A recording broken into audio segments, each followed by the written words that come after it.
and this I'm just using, drinking alcohol and quitting alcohol as an example. But these are things that we have to think about. And it could be other things, other different habits that you're trying to overcome.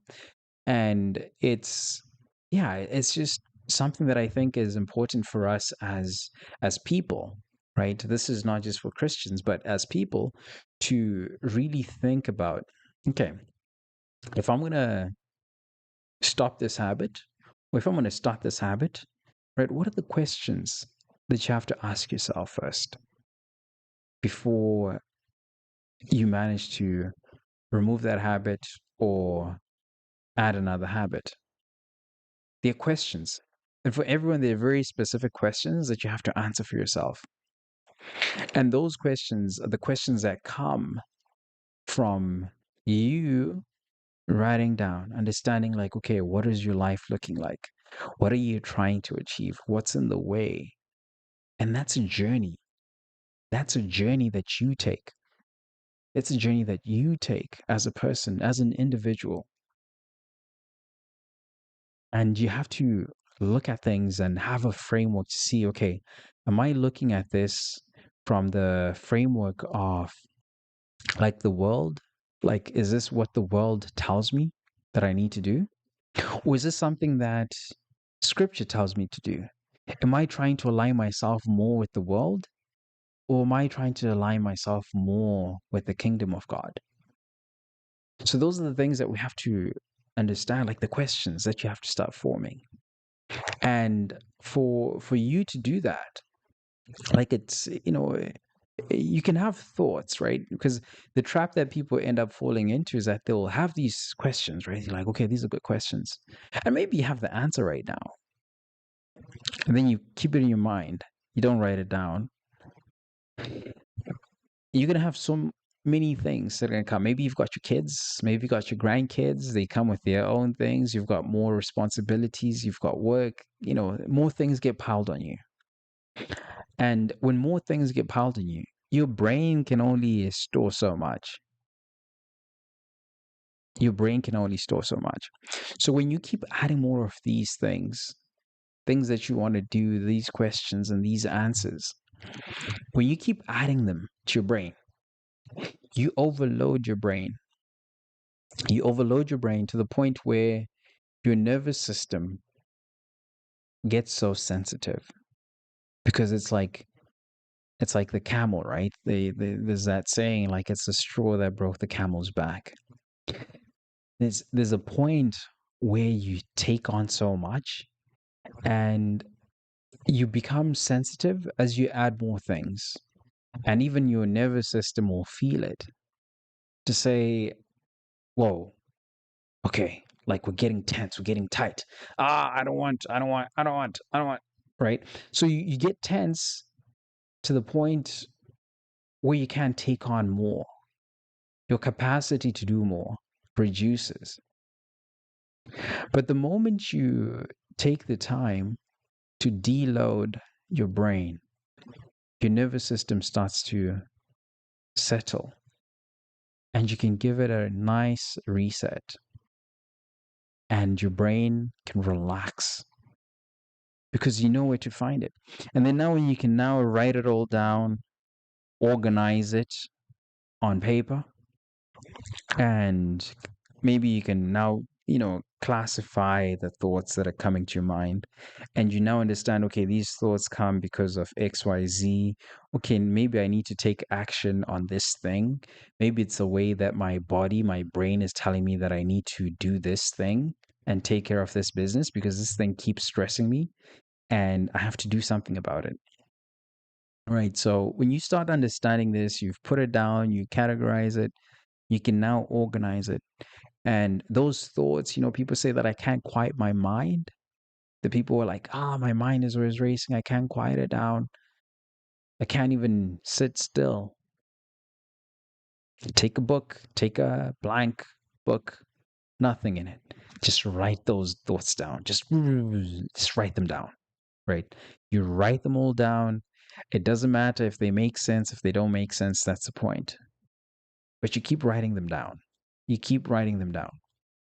The moment you write them down, then you're going to see that, okay, as you repeat that process of just writing those thoughts down,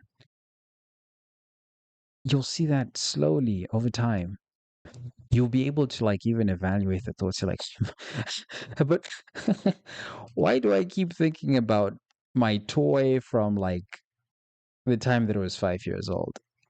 Why do I keep thinking about this? Right? It's weird, right? So you can start thinking and then maybe rank your thoughts. Say, okay, what is the significance of this thought? Why does it keep coming to you? Right? Because some things we might think that, oh, these are things just coming to my mind, but it's like, okay, but what is it? Like, a question is, where are those thoughts coming from? Could it be the Holy Spirit that's trying to tell you something? Something that you're not moving on, and your body's telling you and pushing you as you feel anxiety, and you feel this uh, need to just try and shut it all down, but you're not doing something, you're not acting on the thought or the thing that's coming to your mind, and you're just holding on to it. For you to reduce and remove stress in your life, the anxiety, or overcome depression, the stories, the tapes that you tell yourself in your mind, you have to really think about that. Maybe you retell that story. Maybe, you feel anxious and depressed because your perception of what happened, of events that might have happened, might not be necessarily in, or entirely accurate. Or maybe there's a better way to look at it. Maybe there's a silver lining, right? Because the Bible tells us that there is hope. We need to hold on to hope because there is something, there's always something. We lay our burdens on Christ and we let go, we surrender. So these are things that we have to think about when we're saying, hey, like, I want to settle my body, I want to relax, I want to recover, right? You can sleep, that's perfect, that's great, right? You can work out if it gives you energy, helps you recover, go out in nature. People talk about like, touching grass or stepping on grass, like connecting with the earth. That is another way, a great way to do it, right? Instead of just like wearing closed shoes all the time, like you want to wear like open shoes, walk on the ground, things like that. Those things help. And because, some of these things we talk about them now, but like back in the day, like people didn't even need to talk about it because that's just what it is, right? We've changed so many things in life and, different things just for fashion, just for whatever reason, right? But realizing that some of these things are things that people never really actually even talked about because they were not necessary to talk about. But we've sort of like inverted a lot of things that keep us anxious and like in a way like anxious, depressed, and we try to depend on like medications. Like I don't know, like it's a weird sort of like state where people are right now. Like I think the good things that we've managed to figure out with science and technology, but there are also things right now we're at a point where we're trying to do too much and change a lot of things that God intended for good for us.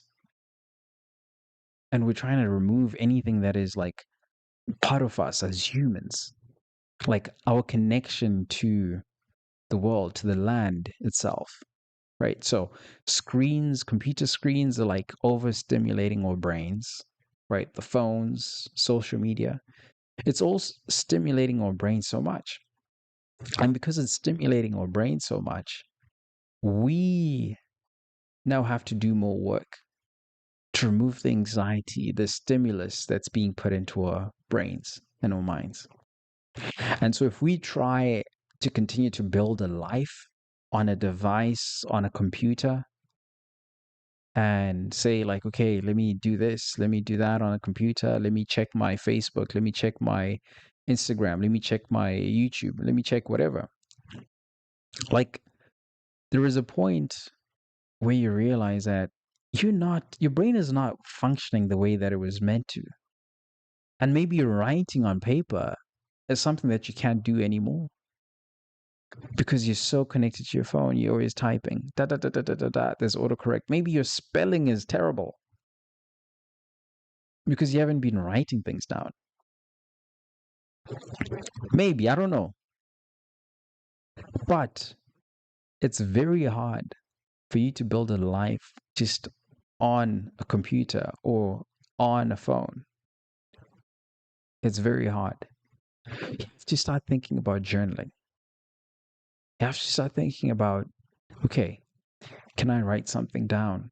Can I write a sentence? Can I actually spell something out without a phone, without looking it up, and write words? Maybe in hand write a letter to someone. Can you do that? Right?